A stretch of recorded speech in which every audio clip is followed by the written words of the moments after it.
वतन के गर्जी दुश्मनां तालिबां ज़मीन दहलो कातिलां तालिबां हसबा वल इन्क़िलाब नश्तदे रुस्तई दंद ख़ुदां तालिबां قاری رضوانالله د امان الله زوی د لغمان د مرکز اوسیدونکي قاری فضل الرحمن د مولا بختور زوی د ننګرهار د حصارک اوسیدونکي قاری محمد جعفر د محمد عمر زوی د لغمان د مرکز اوسیدونکي قاری خانزاده ګل د محمدي ګل زوی د ننګرهار د پچیراګام اوسیدونکي خدای خبر چیرې دا یاران بوینو د مدرسې دا استادان بوینو کفار وزن د قرآن حافظان د زړه ټوټې د طالبان بوینو یهودیان غواړي زموږ په وینو سور کړي دغه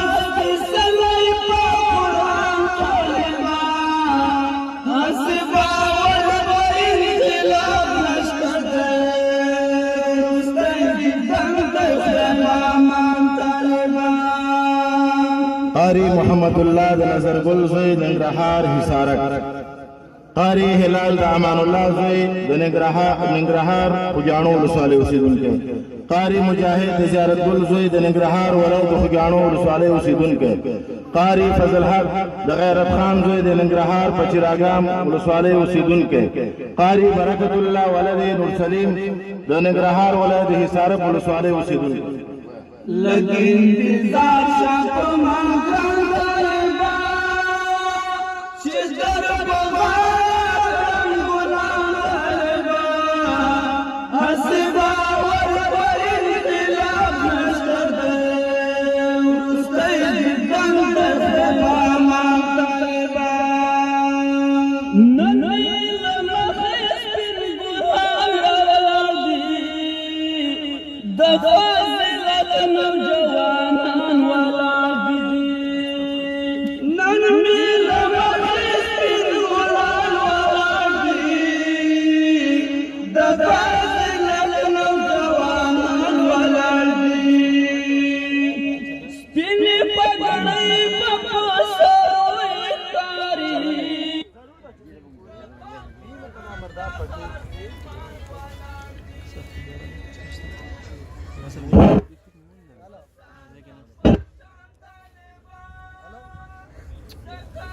صحیح کہتے ہیں پھر ایک رکعت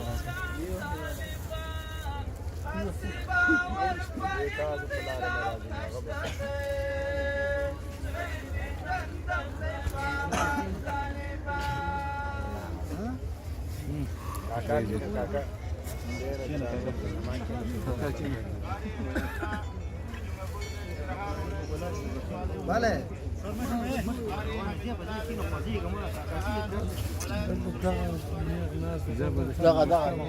جنات ګل بچی څونه ډیر دي